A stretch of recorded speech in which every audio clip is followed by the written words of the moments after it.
नमस्कार, आर्या न्यूज देख रहे हैं आप और मैं आपके साथ अलका सिंह। बुलेटिन में आपका स्वागत है।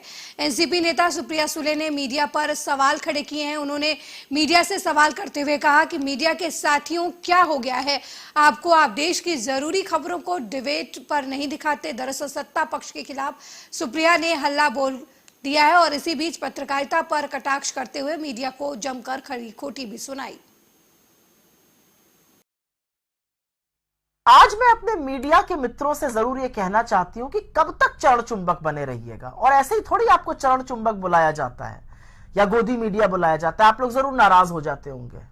कर्नाटक की बात कर लेते हैं। 22 दिन के अंदर कर्नाटक में वोट पड़ जाएगा, लेकिन भारतीय जनता पार्टी की हालत खस्ता हाल है। कर्नाटक में बिल्कुल आईसीयू में है, जैसे दम तोड़ देगी। भगदड़ मची हुई है भारतीय जनता पार्टी के खेमे में, भारतीय जनता पार्टी के कैंप में। बड़े बड़े नेता पलायन कर रहे हैं, उससे बड़े नेता शीर्ष नेतृत्व के खिलाफ खुलकर बोल रहे हैं और उनसे भी बड़े नेता कांग्रेस का दामन थाम रहे हैं। कुछ भी बताने से पहले कुछ आंकड़े बता देती हूं। 5 विधायक, 2 एमएलसीज, 11 पूर्व विधायक, 4 पूर्व एमएलसीज ने तो कांग्रेस का दामन थामा ही है। सब इस डूबते जहाज को छोड़ रहे हैं भारतीय जनता पार्टी के। लेकिन former chief minister Shettar ji ने कांग्रेस ज्वाइन करी, former deputy chief minister Savadi ji ने ज्वाइन करी, former deputy chief minister Eshwarappa ji को तो भाजपा ने घर ही बिठा लिया और इनके जो एमपी हैं, सिटिंग एमपी सागना जी, उनका खूब जबरदस्त मनमुटाव चल रहा है, वो भी भारतीय जनता पार्टी छोड़ ही देंगे। तो जब भाजपा के खेमे में इतनी भगदड़ मची है, जब भाजपा की जो सरकार 40% कमीशन खोरी की सरकार, दुनिया की सबसे भ्रष्ट सरकारों में से एक जो मोदी जी के नेतृत्व में चल रही है कर्नाटक में, सारे लोग उसको छोड़ के भाग रहे हैं। और कर्नाटक ने मन बना लिया है कि कांग्रेस को लाना है, कांग्रेस का शासन उनको चाहिए। और इसीलिए आज सवाल यह है कि क्या आपको कहीं पर भी, चाहे वो गोदी मीडिया का टीवी हो, चाहे वो गोदी मीडिया के अखबार हो, क्या आपको सुर्खियां दिख रही हैं? भाजपा की हालत और बिगड़ी, भाजपा खस्ता हाल, भाजपा की इस हार का जिम्मेदार कौन होगा, ऐसी जो सुर्खियां वो लगाते हैं। भ्रष्टाचार से हार, भाजपा पर प्रहार, कर्नाटक में हुई खस्ता हाल भाजपा, डूबता जहाज भाजपा का, ऐसी बड़ी बड़ी हेडलाइन लगाते हैं ये लोग। आज मोदी जी की और नड्डा जी की और अमित शाह जी की तस्वीरों के साथ मुंबई जी की तस्वीर कहीं ये चमकती कहती दिख रही है आपको? ये नहीं दिखेगी, क्योंकि गोदी मीडिया ने ये डिसाइड कर लिया है कि इस पर वो चर्चा नहीं करेंगे। भगदड़ मची रहे, लोग छोड़ते रहे भाजपा को, जहाज डूबता रहे, बेचारे कवर फायरिंग देते रहेंगे। क्योंकि असलियत तो यह है कि अगर दम होता तो सच दिखाते कि कर्नाटक में कितना बड़ा खेल होने जा रहा है भारतीय जनता पार्टी के साथ। आप नहीं दिखाइएगा तो उससे क्या लगता है आपको? परिवर्तन नहीं होगा। आप नहीं दिखाइएगा तो सच छुप जाएगा। आप नहीं दिखाइएगा तो क्या वो डूबता हुआ जहाज को आप थाम लीजिएगा? आप ये नहीं करिएगा। ना आप भाजपा को बचा सकते हैं, ना उस डूबते जहाज को रोक सकते हैं, ना आईसीयू में दम तोड़ती हुई भाजपा के आप तारणहार बन सकते हैं। आप बार बार यह जरूर प्रूव कर सकते हैं कि भाजपा के सामने गोदी मीडिया, चरण चुंबक कितने नतमस्तक हैं। अगर एक भी ऐसे व्यक्ति ने कांग्रेस कहीं त्याग दी होती किसी राज्य में, तो अभी तक हड़कंप मच गया होता। तमामों टीवी शोज, तमामों विशेषज्ञ, तमामों बेचारे चरण चुंबक एंकर लगे रहते प्रूव करने में कि कितना बड़ा कांड हो रहा है। कांड पे कांड हो रहा है कर्नाटक में, लेकिन कान में जू नहीं रेंग रही। कान में जू नहीं, एक और बात पर नहीं रेंग रही है, और वो बात है पुलवामा। और पुलवामा जो है वो हंसी मजाक की बात नहीं है। पुलवामा में हमारे 40 जाबाज शहीद हुए थे और ये बचाए जा सकते थे। ये वो लोग हैं जिनका परिवार आज पलट के पूछ रहा है कि काश मोदी जी इनको बचा लेते जब बचा सकते थे। और ये बात हम नहीं कह रहे हैं, ये भाजपा के सीनियर लीडर, भाजपा द्वारा 4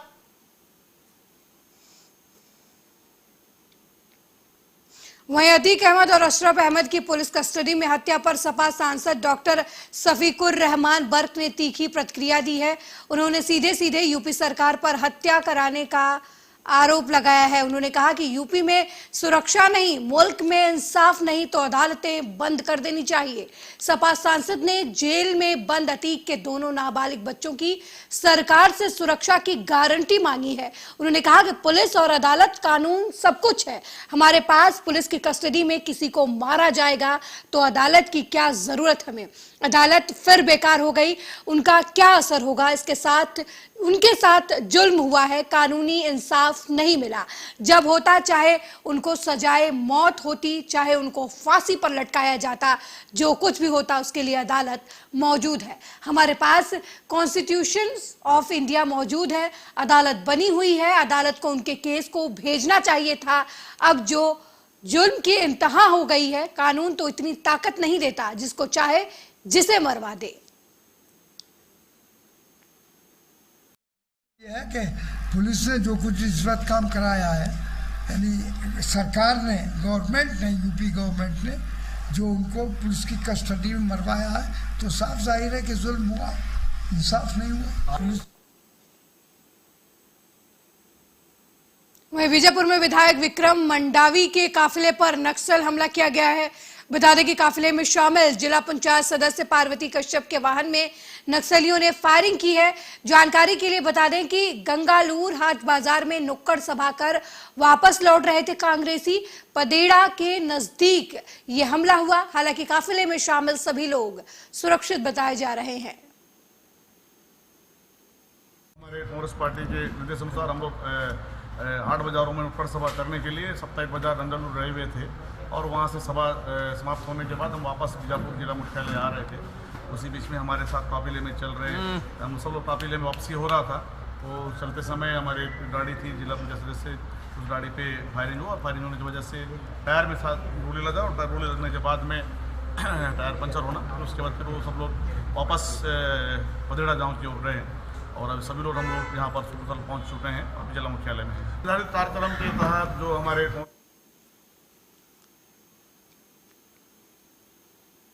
वहीं सूरजपुर के झिलमिल थाना क्षेत्र में एक बुजुर्ग की खेत के पराली में लगी आग में झुलसने से मौत हो गई। जानकारी के मुताबिक खर्रापारा निवासी इंद्रपाल कुशवाहा अपने खेत में गया हुआ था, जहां खेत के पराली जलाने के दौरान घटना हो गई और इसमें झुलसकर बुजुर्ग की मौत हो गई। वहीं सूचना पाकर मौके पर पहुंची पुलिस ने शव को पोस्टमार्टम के लिए भेजकर मामले की छानबीन शुरू कर दी है।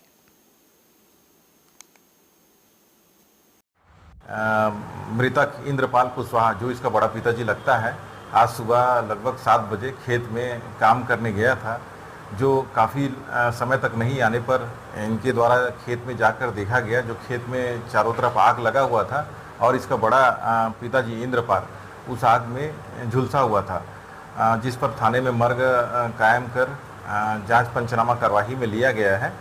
पीएम पश्चात अग्रिम कार्रवाई की जाएगी।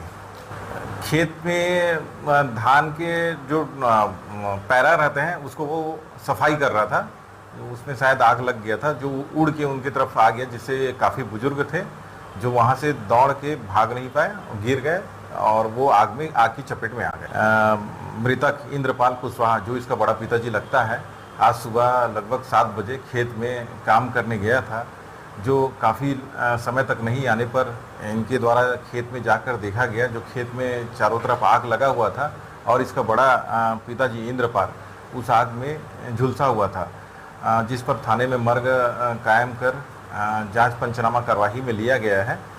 पीएम पश्चात अग्रिम कार्रवाई की जाएगी। खेत में धान के जो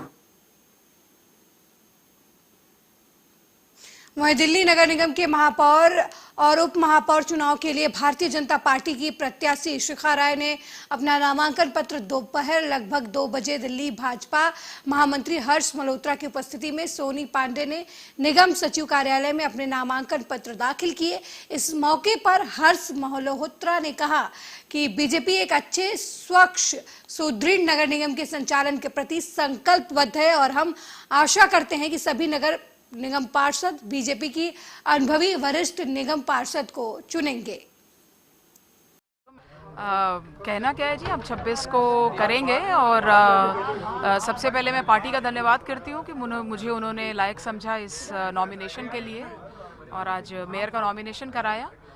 तो अब जो भी उसके बाद चुनाव की प्रोसेस में रहेगा वो सब अगले दिनों में करेंगे और 26 को चुनाव लड़ेंगे। अभी तक ये खबर थी कि बीजेपी इस बार फाइट नहीं करेगी, मेयर का चुनाव नहीं लड़ेगी, लेकिन आखिरी दिन आप लोगों ने नॉमिनेशन दाखिल किया है। हाँ, वो तो देखिए कभी निर्णय लेने में थोड़ा सा ये हो गया होगा क्योंकि चुनाव चल रहे हैं और राज्यों में, तो उसके कारण तो आज हमने चुनाव ये कर दिया नॉमिनेशन फाइल। पिछली बार के चुनाव में जैसा हमने देखा 4 बार में चुनाव जगह काफ़ी हंगामेदार रहा, क्या इस बार भी इस हाउस की कार्रवाई वैसे ही दिखेगी? देखिए ये डिपेंड करता है प्रिजाइडिंग ऑफिसर पे जो इस बार वहाँ होंगी और सामने वाले विपक्ष के पार्षदों के ऊपर, क्योंकि पिछली बार भी जो कुछ हुआ हम सब ने देखा कि कैसे उन्होंने सारा हंगामा वहाँ पर करते रहे और कितनी बार चुनाव टला।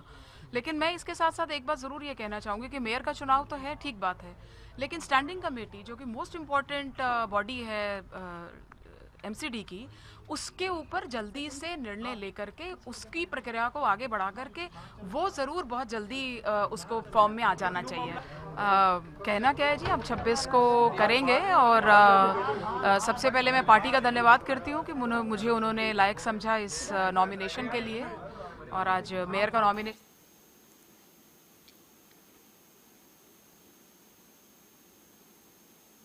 वहीं संजय राउत ने बीजेपी पर जमकर निशाना साधा है। संजय राउत ने सामना में लिखे आर्टिकल में कहा कि रविवार के सामना आर्टिकल की वजह से बीजेपी का ऑपरेशन लोटस एनसीपी फेल हो गई क्या? उन्होंने कहा कि केंद्रीय एजेंसियों का सबसे बड़ा दुरुपयोग महाराष्ट्र और बंगाल में हो रहा है। इस दौरान उन्होंने एनसीपी नेता अजित पवार पर भी जमकर हमला बोला। उनका जो नकाब था वो हमने उतार दिया। जिस तरह से इस देश की अपोजिशन की जो पार्टीज है ये तोड़ने के लिए जिस तरह से केंद्रीय जांच एजेंसी का इस्तेमाल किया जा रहा है, सबसे ज़्यादा इस्तेमाल बंगाल, पश्चिम बंगाल, महाराष्ट्र, बिहार में हो रहा है, आपने देखा होगा। तो मुझे लगता है हम सब लोग इस षड्यंत्र के खिलाफ लड़ने के लिए तैयार हैं और डट के लड़ेंगे। सर, आपको व्यक्तिगत तौर पे टारगेट किया गया है अजित दादा पवार की तरफ से क्योंकि आपने सच कहा था, उस पर आप क्या जवाब दें? अगर मैंने सच कहा है इसलिए मुझे कोई टारगेट करता है तो मैं मानता हूं कि मैं सच बोलता रहूंगा और सच कहता रहूंगा, और मुझे किसी ने टारगेट किया है इसके लिए मैं पीछे हटने वाला आदमी नहीं हूँ। मैं हमेशा सच ही बोलता हूँ, मैं किसी के बाप को डरता नहीं। ठीक है सर, इसका अर्थ ये है कि आपने सामना में जो लिखा था वो एक एक शब्द सही था अबाउट प्रेशर एनसीपी के विधायकों पर दबाव। आज जरूर सामना हमेशा सच लिखता और बोलता है, तो छुपाने की क्या बात है? आप जाकर पूछिए हसन मुश्ती साहब को, उनके ऊपर प्रेशर है क्या नहीं, आप जाकर पूछ।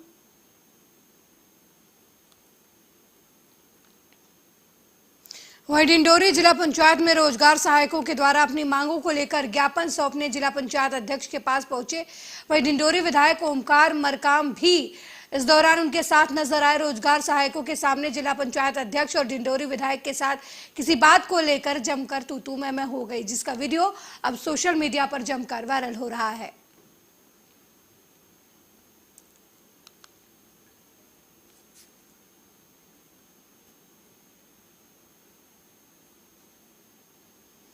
वहीं झाबुआ जिले के नया गांव जागीर फताटोडी के 7 दिवसीय श्रीमद् भागवत कथा का आयोजन हुआ, जिसको लेकर नगर में भव्य कलश यात्रा निकाली गई, जिसकी जगह जगह पुष्प वर्षा कर स्वागत भी किया गया। कलश यात्रा की शुरुआत गुडली से गंगाजल भरकर हुई। उस कलश यात्रा में लगभग 211 कलश धारण कर महिलाएं एक जैसी वेशभूषा में शामिल हुई हैं और भागवत गीता को लेकर श्रद्धालु बैंड बाजों के साथ कथा स्थल पर पहुंचे। इस आयोजन में विशेष रूप से पीपल खुटा मंदिर महंत दयाराम दास जी महाराज के अलावा और कई संत शामिल रहे। जांगीर गांव में जो यहाँ पर श्रीमद् भागवत की कथा आज से प्रारंभ हुआ है, इस क्षेत्र के लिए अपितु समग्र लवाना समाज के लिए, भारत एवं विश्व कल्याण के लिए श्रीमद् भागवत की कथा बहुत श्रेष्ठ है। अभी वैशाख महीना चल रहा है, वैशाख महीने में ऐसे उत्सव महोत्सव धार्मिक आयोजन होना चाहिए। इससे जनमानस में शांति, प्रेम, प्रगति और अनेकों प्रकार की। आज श्रीमद् भागवत महापुराण सप्ताह ज्ञान यज्ञ का प्रारंभ पत्तातोड़ी गांव, जिला झाबुआ, मध्य प्रदेश में प्रारंभ हो रही है। दिव्य भव्य शोभा यात्रा के साथ, कलश यात्रा के साथ सभी भक्तों ने श्रीमद् भागवत महापुराण का प्रारंभ किया है। आज कथा का प्रथम दिवस है, तो आप सभी भक्तों से यही प्रार्थना है कि अधिक से अधिक संख्या में भागवत कथा का रसास्वादन करने के लिए पधारें। वहीं नरोत्तम मिश्रा ने दिग्विजय सिंह पर जमकर हमला किया। उन्होंने कहा कि दिग्विजय सिंह जी सुन लो, मेरा किसी विकास और लवलेश तिवारी से संबंध नहीं है। साथ ही कहा कि 10 साल तक मुख्यमंत्री तो आप रहे हैं, आरोप लगा रहे हैं तो प्रमाण भी बता दीजिए। इतना ही नहीं, नरोत्तम मिश्रा यही नहीं रुके। उन्होंने कहा कि आपके मंत्री उमंग सिंगार ने तो आपको माफियाओं का सर्टिफाइड सरदार बताया था, तो उसका भी जवाब दो। और इंदौर रतलाम के माफिया खान बंधुओं से आपका क्या याराना है, वो भी जनता को बताएं। प्रदेश की समीक्षा जिस तरह से माननीय वो उस बैठक की मूल समीक्षा। दूसरा विषय एक आपके सामने ये रखना चाहता हूँ, जो आपने पूछा दिग्विजय सिंह जी, मैं कह रहा हूँ कि मेरे मतलब तिवारी से संबंध थे न विकास।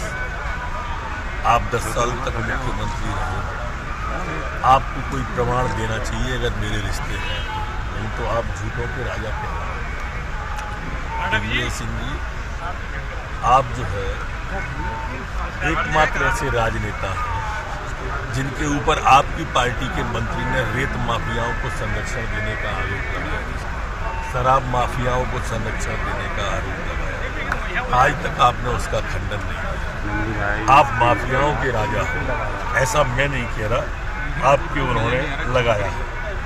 इंदौर और रतलाम के जो खान माफिया हैं, बंदूक हैं, उनसे आपका क्या रिश्ता है, ये भी आप। वहीं मध्य प्रदेश के सीहोर में निर्विरोध पंचायत वडनगर के गिलहरी गांव में सीएम शिवराज सिंह चौहान के बेटे कार्तिक चौहान पहुंचे। इस दौरान कार्तिक चौहान ने ग्रामीणों की समस्याएं सुनी, साथ ही कहा कि पंचायत की हर समस्या का निराकरण किया जाएगा।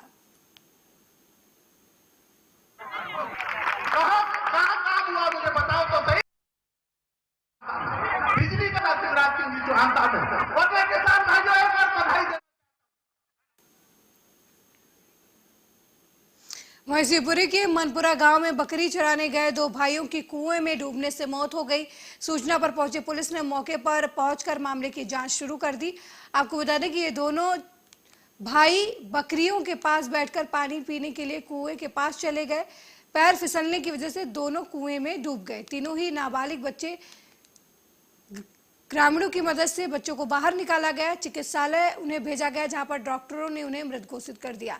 वहीं दूसरे बच्चे की भी कुएं में डूबने से मौत हो गई।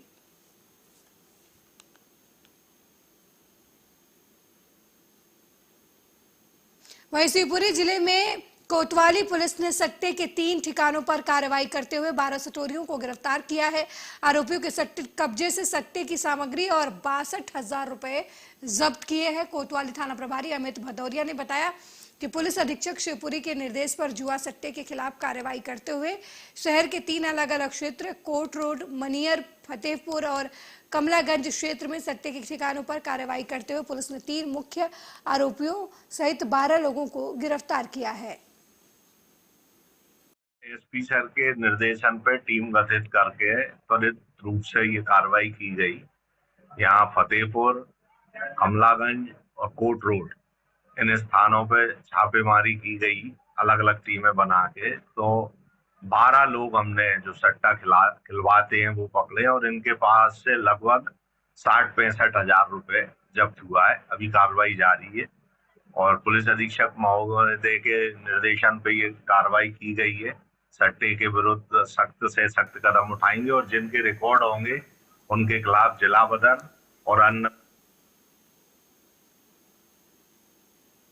वहीं मुख्यमंत्री शिवराज सिंह चौहान ने प्रदेश की कानून व्यवस्था को लेकर बुलाई गई अहम बैठक में पुलिस महानिदेशक सुधीर सक्सेना, एसीएस गृह राजेश राजौरा, सीएम के ओएसडी, एडीजी मुख्यमंत्री निवास पहुंचे। वहीं इस बैठक में सभी जिला पुलिस अधीक्षक वीडियो कॉन्फ्रेंसिंग के जरिए जुड़ेंगे।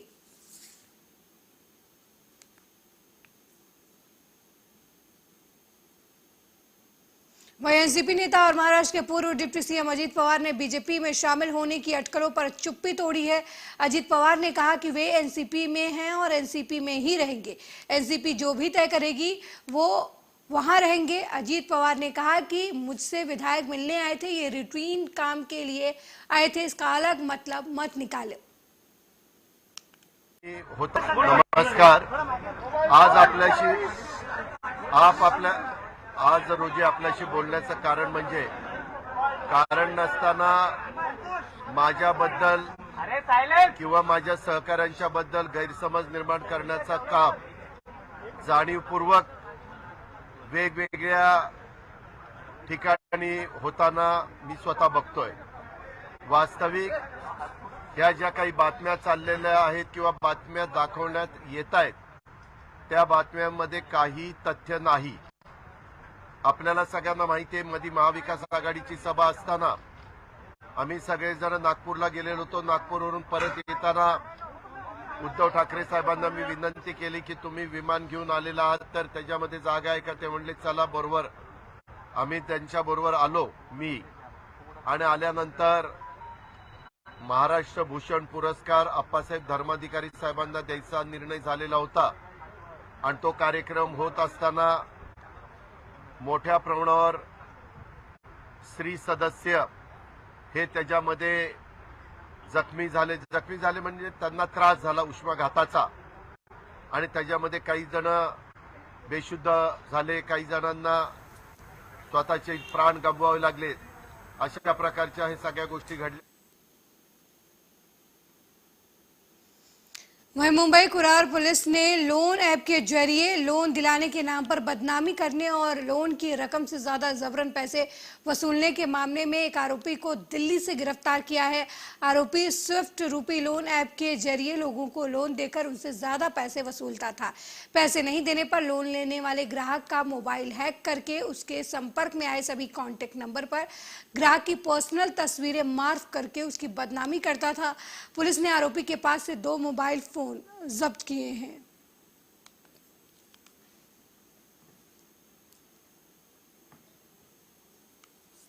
उन्होंने छोटे छोटे पैमाने पे लोन चाहिए, इसलिए उन्होंने प्ले स्टोर में, गूगल प्ले स्टोर में जाके एक स्विफ्ट रूपी करके एक लोन ऐप आता है, उस पर उन्होंने स्ट्राइक करके कुछ लोन रिक्वायरमेंट किए थी। उसमें उनको लोन सैंक्शन हो गया अराउंड 18,000 और उनको एक्चुअली मिल गया 10,800 रुपीज़ लोन मिला। तो उसके बाद वो लोन के उसके प्रीवियस, एक्चुअली वो उनके रेगुलर कस्टमर थे, तो उसके प्रीवियस जो पेंडिंग लोन था आउट ऑफ वे उन्होंने 6,080 रुपया उसमें तुरंत भेज दिया, जैसे 10,000 रुपये मिले। उसके बाद उन्होंने उस लोन का जो 10,080 रुपये मिला था उसका रीपेमेंट करना 2-2, 4-4 दिन के बाद शुरू किया उन्होंने। वैसे उन्होंने 7,200 के 3 हफ्ते 7-7 दिन में उन्होंने रीपेमेंट की और उनको लगा कि मेरा लोन कंप्लीट हो गया, लेकिन फिर भी उनको ये जो स्विफ्ट रूपी करके जो लोन ऐप है मेरे साथ इस बुलेटिन में फिलहाल इतना ही। देश दुनिया की तमाम खबरों को देखने के लिए देखते रहिए आर्या न्यूज़। नमस्कार।